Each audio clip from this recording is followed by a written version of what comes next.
नमस्कार। PCC learning में आपका स्वागत है। मैं प्रकाश सर आप सभी के साथ। तो आज सीटेट केंद्रीय शिक्षक पात्रता सॉल्व पेपर्स लेके आया हूँ। पेपर 2 सामाजिक विज्ञान अध्ययन कक्षा 6 से 8 जूनियर स्तर की जानकारी। तो चलिए आज स्टार्ट करते हैं।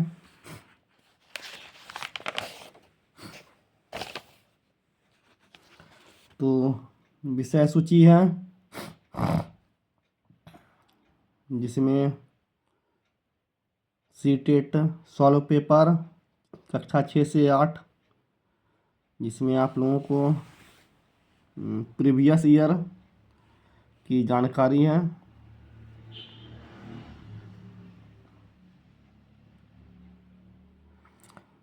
दो हजार 23 से 2024 तक का जितना भी क्वेश्चन आया है वह सभी है इसमें।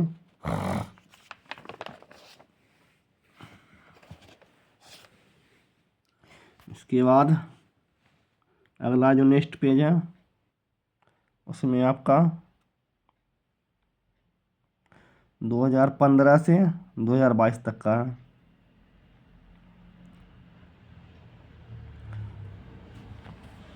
पहला आपका पेपर है सीटेट पेपर 1 और 2। तो इसकी जानकारी मैंने पहले ही वीडियो में दे चुका हूँ अपना। अब इससे आगे की जानकारी।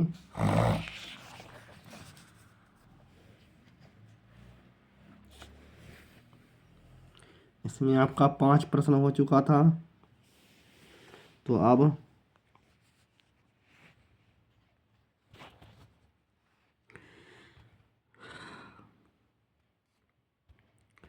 पांच प्रश्न के बाद छठा प्रश्न से आज ये वीडियो बना रहा हूँ। तो प्रश्न संख्या 6 से स्टार्ट होगा आपका। तो चलिए स्टार्ट करते हैं। विद्यार्थी में समालोचनात्मक चिंतन को विकसित करने के लिए एक शिक्षक को, ऑप्शन ए है, केवल ऐसे ही सवाल पूछने चाहिए जिनका एक ही उत्तर हो।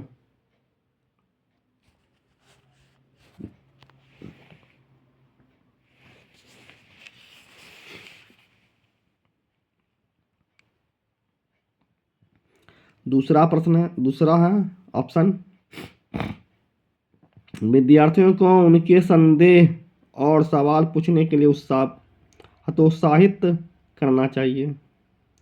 तीसरा है, ऐसे सवाल देने चाहिए जिनमें निष्कर्ष और व्याख्याएं शामिल होते हैं। और चौथा है, ऐसे सवालों से बचना चाहिए जिनमें विवेचन और विश्लेषण की आवश्यकता होती है।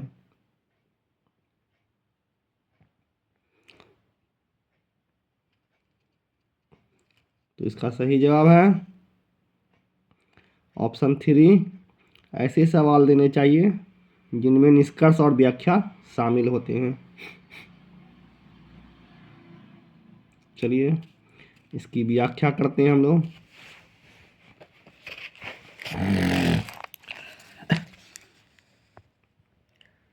छात्रों में समालोचनात्मक चिंतन विकसित करने के लिए शिक्षक को ऐसे प्रश्न देने चाहिए जो निष्कर्ष और व्याख्या शामिल करें।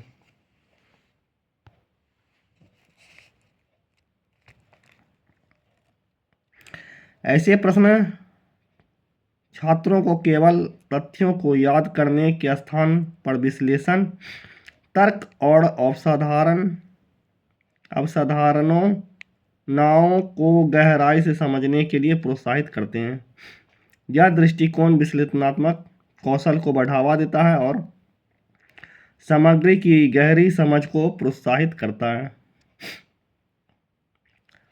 प्रश्नों के साथ संलग्न होकर उन्हें जो संबंध बनाने और अपने तर्क की व्याख्या करने की आवश्यकता होती है।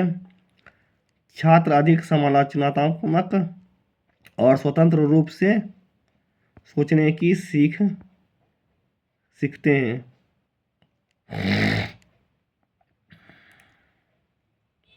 यह केवल एकल उत्तर वाले प्रश्न पूछने या पूछताछ को प्रोत्साहित करने के लिए विपरीत हैं, जो समान स्तर की संलग्नता या समालोचनात्मक विश्लेषण को उत्तेजित नहीं करते। तो ये इनकी व्याख्या थी। 7वां प्रश्न,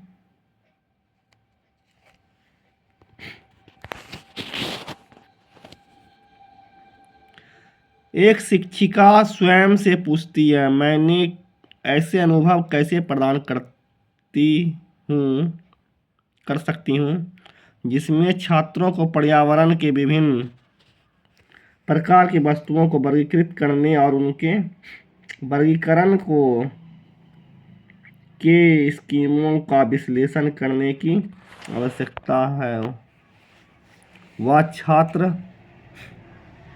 छात्रों में किस बुद्धिमत्ता को बढ़ावा देने की कोशिश कर रही है।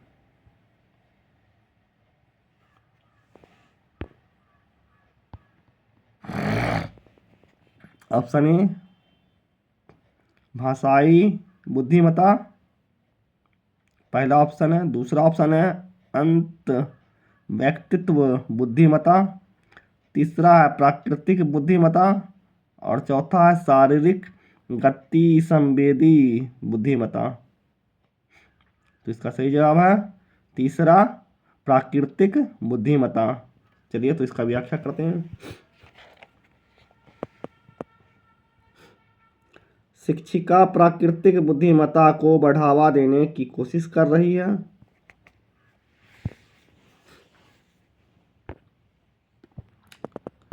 प्राकृतिक बुद्धि में पर्यावरण में वस्तुओं और घटनाओं को वर्गीकृत और श्रेणीबद्ध करने की क्षमता शामिल होती है।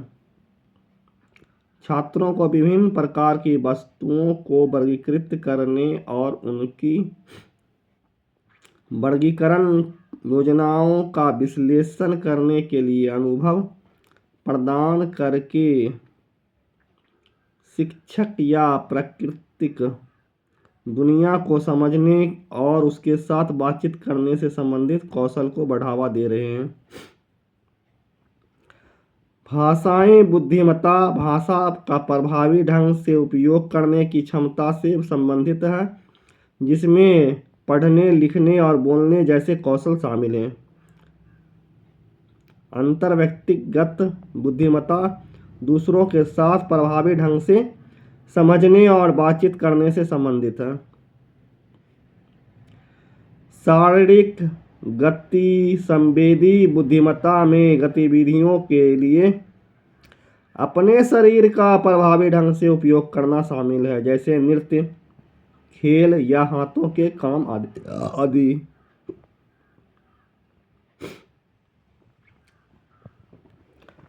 आठवां प्रश्न है,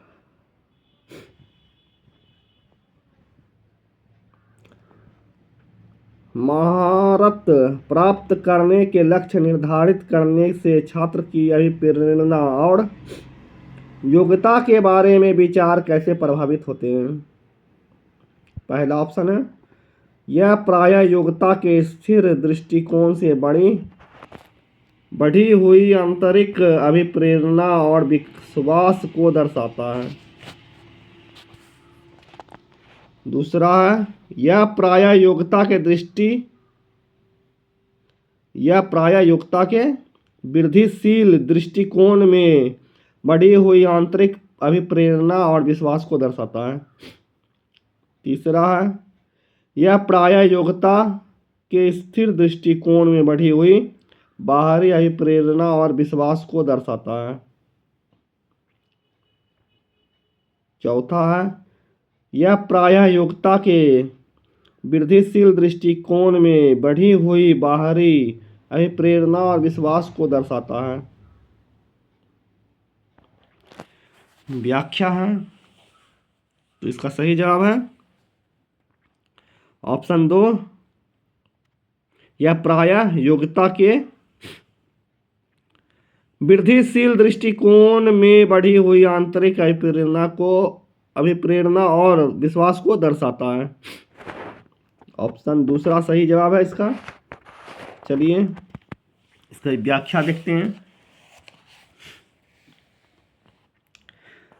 महारत प्राप्त करने के लक्ष्य निर्धारित करने का अर्थ प्रायः यह होता है, यह प्रायः योग्यता के वृद्धिशील दृष्टिकोण में वृद्धि हुई आंतरिक अभिप्रेरणा और विश्वास को दर्शाता है।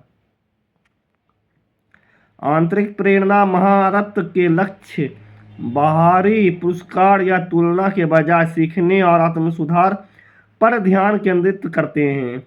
यह बल आंतरिक प्रेरणा को बढ़ाता है क्योंकि छात्र अपनी प्रगति और सामग्री में महारत प्राप्त करने में रुचि से प्रेरित होते हैं।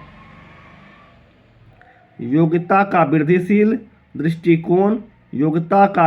दृष्टिकोण, जिसे विकास मानसिकता के रूप में भी जाना जाता है, यह विश्वास है कि क्षमताओं के प्रयास और सीखने के माध्यम से विकसित किया जा सकता है। महारत के लक्ष्य इस दृष्टिकोण के अनुरूप हैं क्योंकि वे छात्रों को सीखने और व्यक्तिगत विकास पर ध्यान केंद्रित करने के लिए प्रोत्साहित करते हैं, जो इस विचार का समर्थन करता है कि प्रयास से सुधार होता है। 9वां प्रश्न है, रमा एक शिक्षिका है जो वाइगोत्स्की के सिद्धांत को अपनी कक्षा में लागू कर रही है और वह एक चुनौतीपूर्ण कार्य को पूरा करने के लिए अपने छात्रों को समूहों में काम करने के लिए नियुक्त करती है। कार्य के दौरान एक छात्र एक महत्वपूर्ण संकल्पना को समझने के लिए संघर्ष करता है। रमा के लिए इस छात्र की सहायता करने का सबसे प्रभावी तरीका क्या होगा?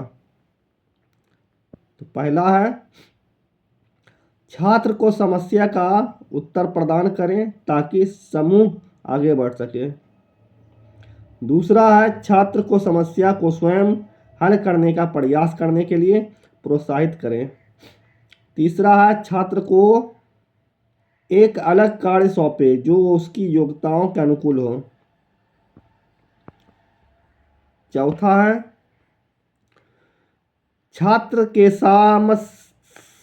के साथ समस्या पर काम करें और समूह के अन्य सदस्यों को शामिल करते हुए आवश्यकता अनुसार मार्गदर्शन और प्रतिपुष्टि प्रदान करें। तो इसका सही जवाब है ऑप्शन 4, छात्र के साथ समस्या पर काम करें और समूह के अन्य सदस्यों को शामिल करते हुए आवश्यकता अनुसार मार्गदर्शन और प्रतिपुष्टि प्रदान करें। चलिए इसकी व्याख्या देखते हैं। वाइगोत्स्की का सिद्धांत समीपस्थ विकास के क्षेत्र ZPD के महत्व पर बल देता है, जो कार्यों की वह सीमा है जिससे एक सीखने वाला मार्गदर्शन के साथ पूरा कर सकता है, लेकिन अभी तक स्वतंत्र रूप से पूरा नहीं कर सकता। छात्र के साथ समस्या को सुलझाना और मार्गदर्शन और प्रतिपुष्टि प्रदान करके रमा छात्रों को उसके समीपस्थ विकास क्षेत्र के भीतर प्रगति करने में सहायता करता है। अन्य समूह सदस्यों को शामिल करना भी सहयोगी शिक्षा को बढ़ावा देता है, जहां छात्र एक दूसरे से सीख सकते हैं, जिससे अवधारणा की उनकी समझ को बढ़ाया जा सके। छात्र को समस्या का उत्तर प्रदान करें ताकि समूह आगे बढ़ सके, या छात्र को समझ या समस्या समाधान कौशल विकसित करने में सहायता नहीं करता है। छात्र को समस्या को स्वयं सुलझाने का प्रयास करने के लिए प्रोत्साहित करें। यह प्रभावी नहीं हो सकता है यदि छात्र पहले से ही संघर्ष कर रहा है और उसे अपने समीपस्थ विकास के क्षेत्र के भीतर मार्गदर्शन की आवश्यकता है। छात्र को एक अलग कार्य सौंपें जो उसकी योग्यताओं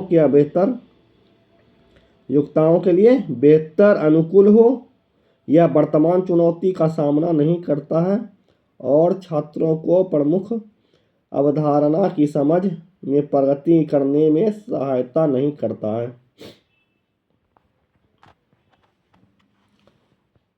10वां प्रश्न है, अभिकथन ए शिक्षकों को विद्यार्थियों के बीच चर्चा और सहयोग को प्रोत्साहित करना चाहिए। कारण और ज्ञान का उत्पादन एक निष्क्रिय की प्रक्रिया है और सामूहिक गतिविधियों के संलग्नता अर्थपूर्ण अधिगम में बाधा डालता है।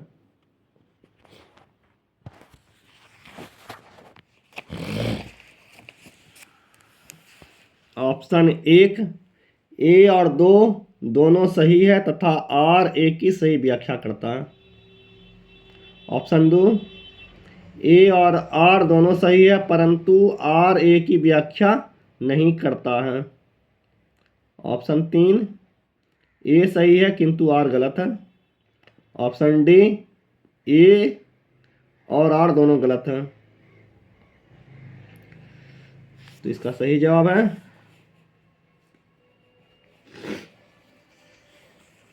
तीसरा, ए सही है किंतु आर गलत है।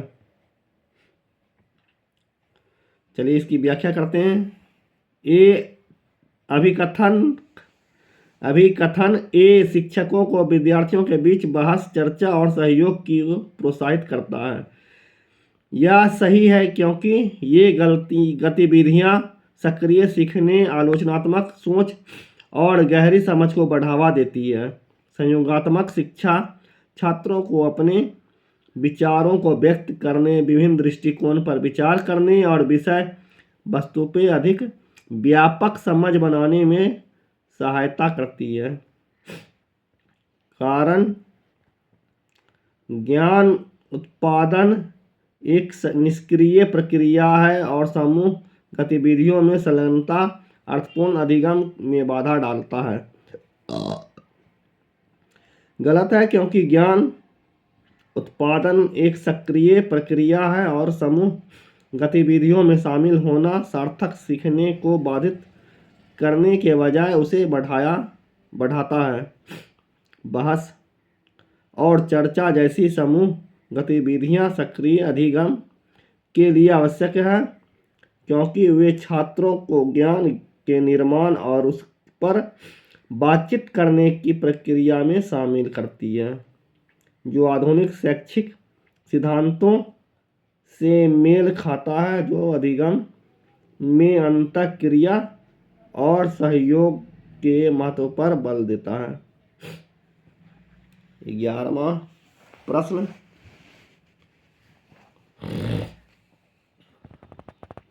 भावनाओं, व्यक्तित्व और सामाजिक संबंधों में परिवर्तन और स्थिरता किस विकास में शामिल है?